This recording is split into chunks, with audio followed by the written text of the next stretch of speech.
Subscribe कीजिए दोस्तों हमारे चैनल को। नोटिफिकेशन पाने के लिए बेल आइकन को प्रेस कीजिए।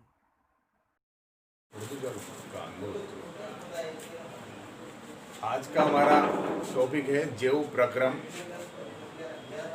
मतलब कि हमारा जो शरीर है वो एक मशीन, प्रक्रम माने उपकरण या मशीन की भांति कार्य करता है। देखिए, हमारे शरीर में प्रत्येक अंग एक जीवित कोशिका से बना हुआ है। शरीर की संरचनात्मक और क्रियात्मक इकाई एकमात्र कोशिका होती है। कोशिका में बार बार विभाजन होने से कई सारी कोशिकाएं बन जाती हैं और ये कई सारी कोशिकाएं आपस में मिलकर ऊतक का निर्माण कर लेती है और ऊतकों से किसी अंग का और अंग से तंत्र या सिस्टम का निर्माण होता है। मतलब हम कह सकते हैं कि शरीर का संरचनात्मक और क्रियात्मक इकाई मूल रूप से एक कोशिका होती है। हमारा शरीर भी कोशिका से मिलकर बना है। कोशिकाओं में विभाजन हुआ, विभाजन से कोशिकाओं के समूह बने, ऊतक कहलाए। उन ऊतकों के आपस में संयोजित होने से अंग का निर्माण होता है और विभिन्न अंगों के मिलने से तंत्र बनता है। इस चैप्टर के अंतर्गत हमारे शरीर में जो विभिन्न सिस्टम है, तंत्र है, उनके बारे में हमें पढ़ना है कि ये सब एक दूसरे से जुड़कर आपस में संयोजित होकर किस प्रकार से कार्य करते हैं और एक अंग दूसरे अंग को कैसे आपस में समायोजित करके और हमारे शरीर की सिस्टम को बनाए रखते हैं। तो एक एक तंत्र, इस तंत्र के अंतर्गत शरीर में पाचन तंत्र, श्वसन तंत्र, उत्सर्जन तंत्र, परिसंचरण तंत्र, इस तरह से सारे सिस्टम संयोजित होते हैं। एक एक का हम विस्तार से यहाँ पर अध्ययन करेंगे। सबसे पहले जो हम सिस्टम पढ़ने जा रहे हैं वो है पाचन तंत्र। इम्पोर्टेंट टॉपिक है, मेजर क्वेश्चन इस चैप्टर से बनता है। तो पाचन तंत्र, सबसे पहले डाइजेस्टिव सिस्टम हम यहाँ पे पढ़ेंगे।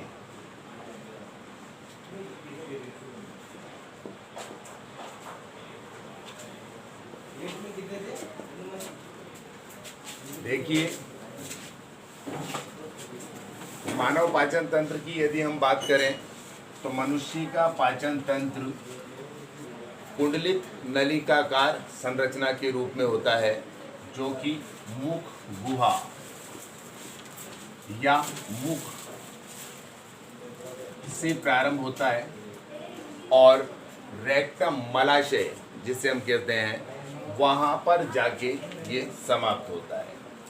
तो मनुष्य का जो पाचन तंत्र है मुख गुहा से प्रारंभ होता है। लंबाई की दृष्टि से अगर हम देखें तो मानव पाचन तंत्र 8 से 10 मीटर लंबा होता है। 8 से 10 मीटर इसकी लंबाई होती है। कुंडलित नलिकाकार संरचना होने के कारण हम इसे आहार नाल भी कहते हैं। आहार नाल मतलब प्रश्न में आपसे पाचन तंत्र के स्थान पर क्वेश्चन ये भी हो सकता है कि मानव आहार नाल का वर्णन कीजिए। तो आहार नाल या पाचन तंत्र को मूल रूप से हम निम्न भागों में बांटते हैं। देखिए कौन कौन से भाग हैं। नंबर 1 मुख और मुख गुहा।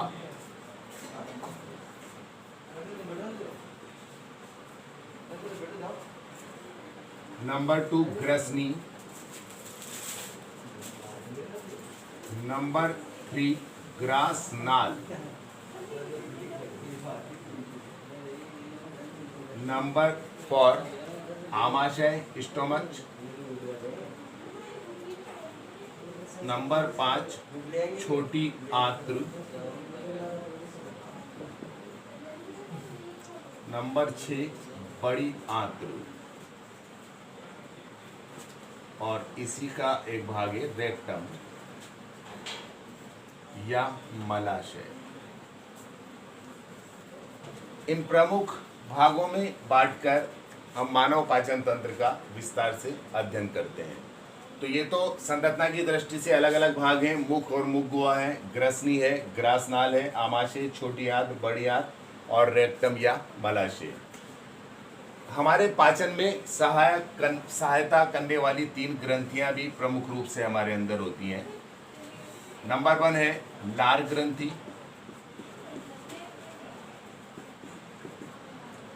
यकृत या लीवर और अग्नाशय। ये 3 ग्रंथियां हैं जो हमें भोजन के पाचन में मदद करती है। मतलब हम पाचन सहायक ग्रंथियां इसे कह सकते हैं। लार ग्रंथि मुंह में पाई जाती है, यकृत जो लीवर है और अग्नाशय ये जो कि आमाशय की नीचे की ओर स्थित है। इन भागों में बांटकर हम ये संरचना की दृष्टि से और ये पाचन की दृष्टि से प्रमुख भाग आमाशय या आहार नाल के होते हैं। अब हम इनको एक एक को विस्तार से अध्ययन करेंगे। सबसे पहले मुख और मुख गुहा का मैं आपके सामने वर्णन और चित्र बनाकर इसे स्पष्ट करूंगा। मुख और मुख गुहा पहला टॉपिक हमारा है आहार नाल के वर्णन में। तो देखो, हमारे पाचन तंत्र का प्रारंभ मुख और मुख गुहा से होता है। मुख गुहा मुख चेहरे पर 2 होठों से मिलकर बनी संरचना से खुलता है और ये अंदर की ओर एक गुहा या गुफानुमा स्थान के रूप में होता है, इसलिए इसे मुख गुहा के नाम से जाना जाता है। तो ये मुख गुहा है। मुख गुहा के अंदर सबसे पहले हम भोजन को ग्रहण करते हैं।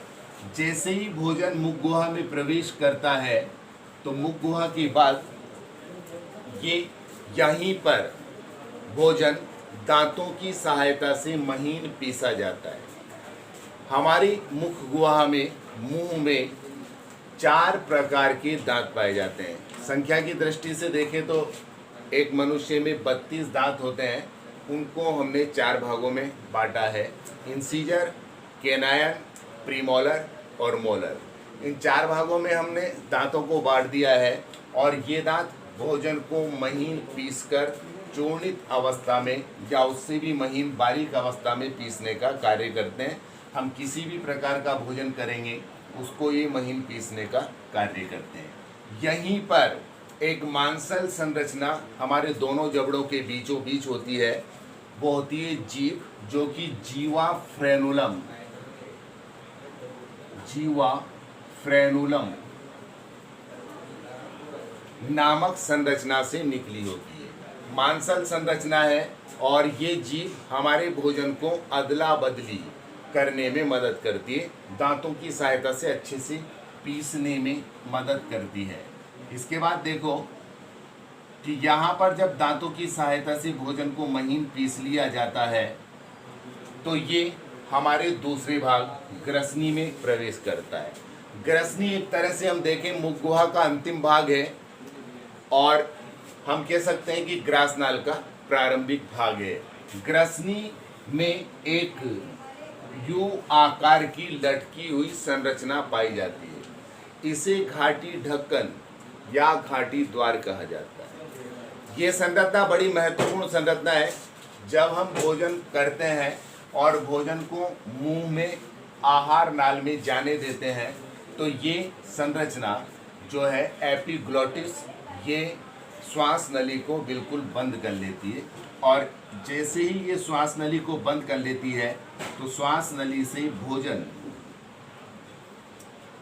श्वास नली में भोजन का एक भी कण नहीं जा पाता है। यदि एक भी कण श्वास नली में चला जाता है तो काफ़ी परेशानी का अनुभव हमें होता है। तो एपिग्लोटिस बड़ी महत्वपूर्ण संरचना है। ये ढक्कन के समान श्वास नली को बिल्कुल बंद कर लेती है। आगे देखो कि तीसरा पॉइंट हमारा है ग्रासनाल, ग्रसनी से, और ये मैं आपको बता रहा हूँ, चित्र में भी आप थोड़ा सा ध्यान करके देखते रहें। एक लंबी लगभग 25 सेंटीमीटर लंबी संरचना होती है और ये एक नलिकाकार संरचना होती है। यहाँ भोजन रुकता तो नहीं है परंतु क्रमानुकुंचन गति इस नलिका में सदैव होती रहती है। क्रमानुकुंचन गति इस तरह से ये हिलती रहती है और उसकी सहायता से भोजन यहाँ से धीरे धीरे नीचे की ओर आमाशय की ओर बढ़ता रहता है। तो यहाँ पर क्रमानुकुंचन गति की सहायता से भोजन नीचे की ओर बढ़ता है, आमाशय में जाता है। अगली जो हमारी संरचना है, पॉइंट है, वो होता है आमाशय। आमाशय एक फूला हुआ थैलेनुमा संरचना होती है और ये शरीर में यहीं पर, या हम कह सकते हैं कि आमाशय एक ऐसी संरचना है जहाँ पर भोजन को सर्वाधिक समय तक रोका जाता है। भोजन यहाँ से जब आमाशय में पहुँचता है तो आमाशय में इसमें सबसे पहले जठर रस मिलाया जाता है। आमाशय में भोजन में क्या मिलाया जाता है? जठर रस। जठर रस आमाशय की आंतरिक भित्ति से बनने वाला एक रस या तरल पदार्थ है। जठर ग्रंथियां आमाशय की आंतरिक सतह पर पाई जाती है और उन जठर ग्रंथियों से ही यह जठर रस बनता है।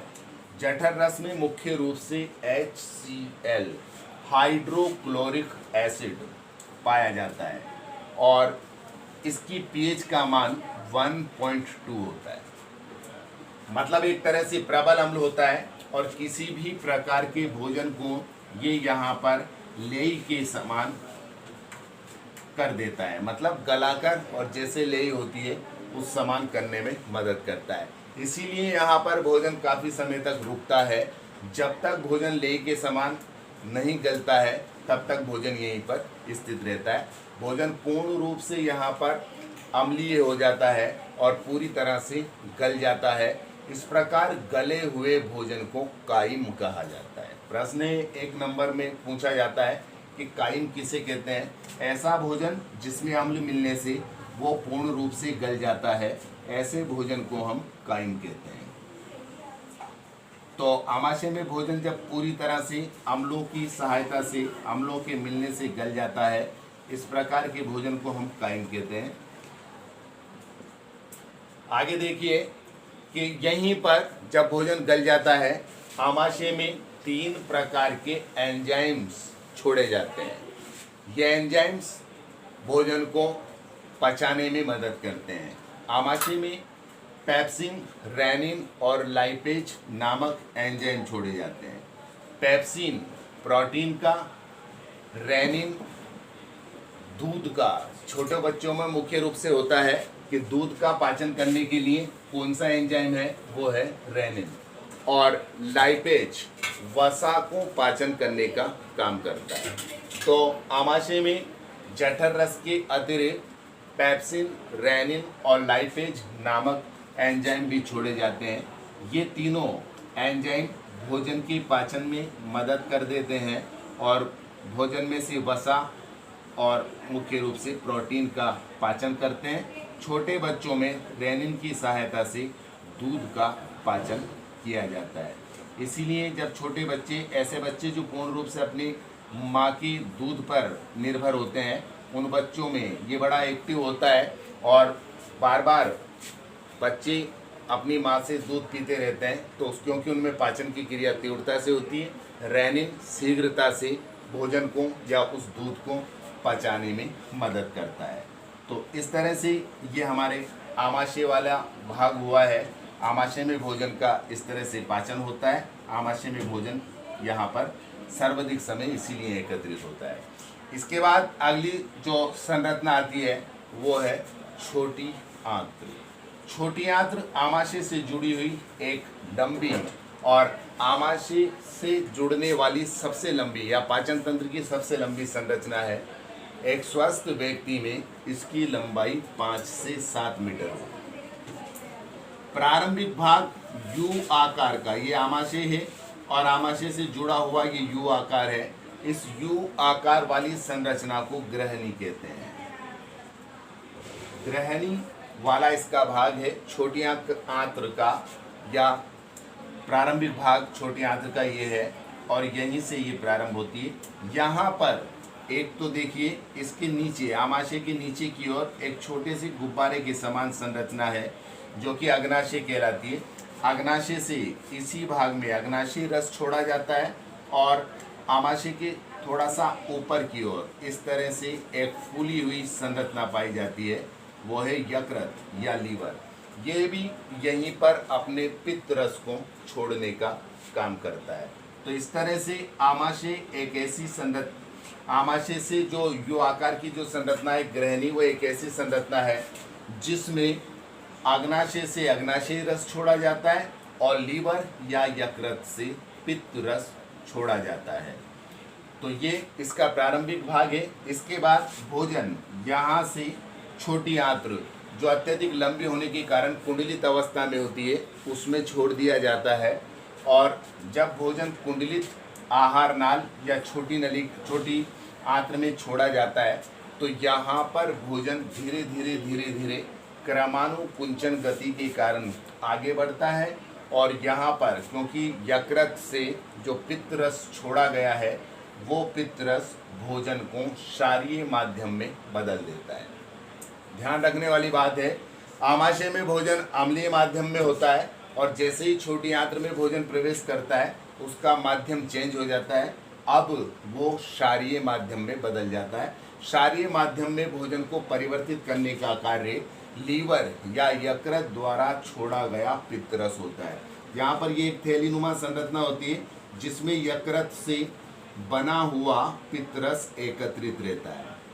पित्ताशय इसे कहा जाता है जिसमें पित्तरस भरा रहता है, और जैसे ही भोजन अब आमाशय से छोटी आंत्र में प्रवेश करने लगता है, बूंद बूंद करके ये पित्तरस भोजन में मिलता रहता है और भोजन को क्षारीय माध्यम में बदलता रहता है। साथ साथ भोजन में उपस्थित वसा के बड़े अणुओं को ये छोटे अणुओं में बदलता रहता है। आगे देखिए, इसमें यहीं पर भोजन का अवशोषण और यहीं पर पूर्ण रूप से पाचन का काम होता है। जब आपसे क्वेश्चन किया जाए कि भोजन का सर्वाधिक पाचन कहाँ पर होता है, तो भोजन का सर्वाधिक पाचन देखिए भाई इसी भाग में होता है, छोटी आंत्र में। एक नंबर में क्वेश्चन पूछा जाता है हमारे शरीर में भोजन का पाचन, सर्वाधिक पाचन या पाचन कहाँ पर होता है, तो छोटी आंत्र में होगा। और अगर अवशोषण की बात की जाए तो अवशोषण का कार्य भी छोटी आंत्र में होता है। अवशोषण का मतलब है जो भोजन पचित हो चुका है, पच चुका है, उसे ब्लड में मिलाना, ये कार्य भी छोटी आंत्र में होता है। इसके लिए छोटी आंत्र में इस तरह से उभार रूपी संरचना आंतरिक सतह पर पाई जाती है, और इन उभार रूपी संरचनाओं को दीर्घ रोम या रसांकुर कहते हैं। रसांकुरों में इस तरह से रक्त वाहिनियों का जाल फैला होता है। छोटी आंत्र से ये जो बड़ी चौड़ी सी संरचना दिखाई दे रही है, बड़ी आंत्र में भोजन प्रवेश करता है, और जब भोजन बड़ी आंत्र में प्रवेश करता है तो यहाँ पर उस पचित भोजन में से जल और कुछ खनिज पदार्थों को अवशोषित कर लिया जाता है। तो बड़ी आंत्र का कार्य है पचित भोजन में से जल को और खनिज पोषक पदार्थों को अवशोषित करना। ये पूरी संरचना बड़ी आंत्र है। बड़ी आंत्र में से जब भोजन में से जल अवशोषित हो जाता है, उसके बाद पचित भोजन को आगे बढ़ा दिया जाता है, और पाचन तंत्र की लास्ट संरचना रेक्टम, जो बड़ी आंत्र का एक तरह से भाग है, या मलाशय में छोड़ दिया जाता है। मलाशय में कुछ समय तक ये भोजन पचित भोजन एकत्रित रहता है, और यहाँ से इसे गुदा की सहायता से शरीर से बाहर त्याग दिया जाता है। तो इस तरह से मनुष्य में मुख गुहा से, मुख से भोजन का या आहार नाल का प्रारंभ होता है और गुदा पर ये समाप्त हो जाता है। और ये पूरी संरचना मनुष्य में आहार नाल या पाचन तंत्र के अंतर्गत हम अध्ययन करते हैं। एक बार चित्र में आप थोड़ा सा ध्यान करके देखें, ये मुख और मुख गुहा है जो चेहरे पर दो होठों से खुलता है। अंदर गुफा या गुहा रूपी संरचना मुख गुहा है। ये ग्रसनी है जो कंठ या गले के से जुड़ी हुई संरचना है। वहाँ से लंबी नलिकाकार संरचना ग्रासनाल है जिसमें भोजन रुकता नहीं है, बराबर आगे गति करता रहता है और आमाशय में भेज दिया जाता है। आमाशय थैलेनुमा संरचना है जिसमें भोजन को एकत्रित किया जाता है। यहीं पर भोजन का मुख्य रूप से जो उसे लिक्विड किया जाता है, पतला किया जाता है, पीस दिया जाता है, मतलब लेई के समान कर दिया जाता है। ये काम मैंने आपको बता दिया है, जठर रस की सहायता से मुख्यतः किया जाता है। इसके ऊपर ये जुड़ी हुई संरचना है, यकृत होती है, लीवर, और ये पित्ताशय होता है जिसमें पित्त रस जो लीवर से छोड़ा जाता है उसे एकत्रित किया जाता है।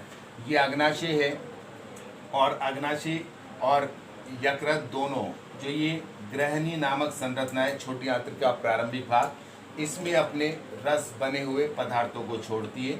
छोटी आंत्र कुंडलित है क्योंकि संरचना की दृष्टि से सर्वाधिक लंबी है, इसलिए इसे कुंडलित अवस्था में इस तरह से व्यवस्थित किया जाता है। इससे जुड़ी हुई ये चौड़ी सी संरचना बड़ी आंत्र है। ये एक आपको संरचना इसमें दिखा दूं मैं, सीकम या अपेंडिक्स से। सीकम या अपेंडिक्स नामक संरचना है। मुख्य रूप से इसका कार्य सेलुलोज का पाचन करना होता है। सेलुलोज पादप कोशिकाओं की सबसे बाहरी परत या भित्ति होती है। तो जंतुओं में भोजन जो पत्तियां खाते हैं उनमें उसका पाचन करने में ये मदद करती है सीकम।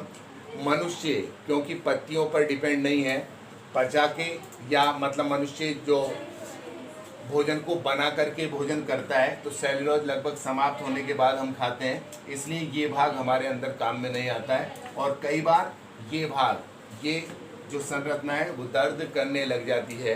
अपेंडिक्स जिसे हम कहते हैं, ऑपरेशन करके इस संरचना को यहाँ से काट के फिर हटा दिया जाता है। तो सीकम या अपेंडिक्स नामक ये संरचना है। ये बड़ी आंत्र है, जहाँ मैंने बताया कि बड़ी आंत्र में जल का और कुछ खनिज पदार्थों का अवशोषण होता है। रेक्टम या मलाशय है, जहाँ पर भोजन को एकत्रित किया जाता है, और गुदा नामक संरचना से पचित भोजन को शरीर से बाहर त्याग दिया जाता है। तो इस तरह से ये मानव पाचन तंत्र के भाग हैं जो वर्णन आपके सामने कर दिया है। यहाँ पर लार ग्रंथि पाई जाती है मुख में, ये यकृत ग्रंथि है, और ये अग्नाशय ग्रंथि है जो अपने पदार्थों को छोड़ती है और